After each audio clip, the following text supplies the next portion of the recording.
The Rakali is a native water rat.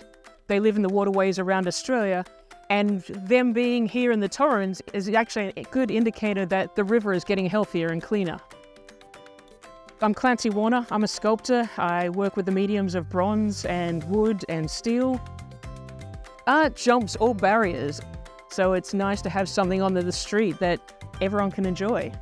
It's different from something hanging in a gallery where some people don't feel that they belong. The reaction from the local community have been absolutely amazing. Even this morning as we've been installing, we've had actually a couple of people stop and chat about it. It really surprised me that when the first Rakali got stolen, that the outcry of people going, "But is it coming back? We love it." It's been fantastic to actually witness the love, and it was a pleasure bringing the Rakali to here on the Torrens River and to Charles Sturt Council.